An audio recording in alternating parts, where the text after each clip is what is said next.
Good evening. Today is Tuesday, June 10th, 2025. Jump date for Wednesday, the 11th. All right, let's go. Well, as far as official setups, let's stick with the CURI. There are some things that are beginning to catch my eye. And today, while scanning, I notice there's more and more momentum out there. So that's certainly a good thing, especially on an individual issue basis. Not a fantastic day in the portfolio. We'll get to all that at just 1 second. As far as official setups, let's stick with the CURI.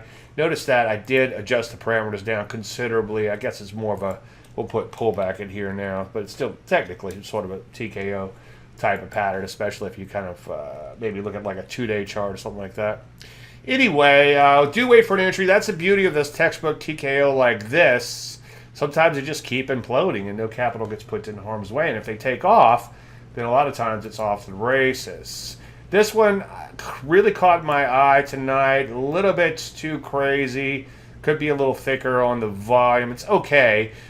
It would require about a 10-point stop. So the entry would be about 26, and then you'd have a stop way down here. So just an FYI, I should decide to go after that one. HV 146. Pretty crazy stock there. Let's take a look at and also take a look at this one here too. I like this one. I'm not a fan of the gap in here. I'll continue to take a look at it over the next few days. Maybe if it pulls back a little further. I'd prefer if it didn't have this gap, but it does look like pretty good, decent looking stock. Very, very nice persistency. That's one thing I love about that particular chart. So we'll come back to that one possibly. Also, GE could use a little bit more knockout move, but sometimes you get a knockout move like this in a big, thick stock, and then the next day you get a nice opening gap reversal. So keep an eye out for that if that's something that you like to do or normally do. Let's take a look at the portfolio. KGC coming in a little bit, consolidating, not too far away from all-time highs, but obviously you still have to get back there. I'd sure like to see it do that and not look back for a while, of course. TFPM still looks fantastic. So far, just pulled back a little bit in here. Yeah, I know it's kind of painful when the stock goes against you, but boy, it sure looks fantastic. So far, just a very shallow pullback. It could actually pull back much more and still look pretty good. Let's take a look at the overall market, but let's hope that it doesn't, obviously. Let's take a look at the market, and then we'll drill down a bit. S&P 500, after all was said and done, had a decent day, up a little bit more than half of a percent, and you guessed it, that has it pushing further and further into this overhead supply.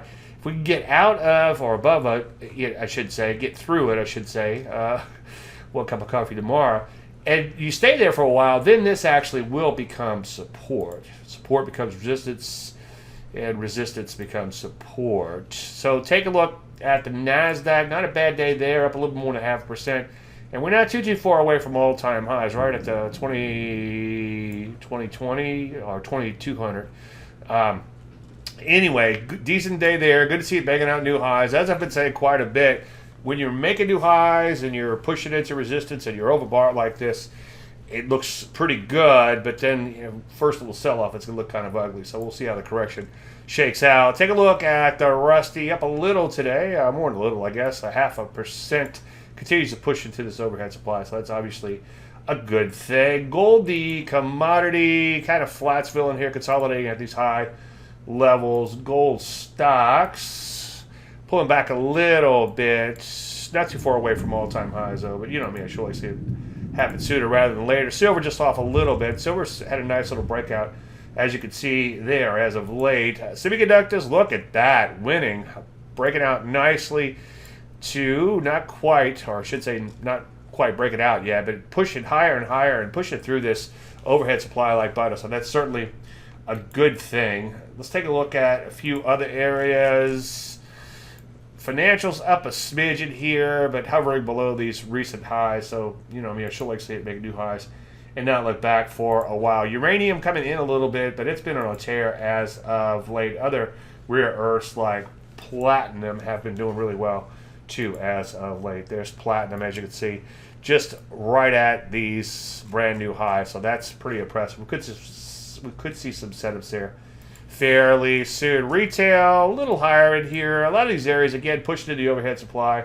And again, as I said a second ago, on an internal basis, the charts look pretty good, and I think that's beginning to become more and more obvious based on the Landry list. Some areas, again, as I've said quite a bit, still below overhead supply, such as cloud computing down a little today, installing right that overhead supply. So very important to keep an eye on that. Robo computing and robotics, I should say, and automation.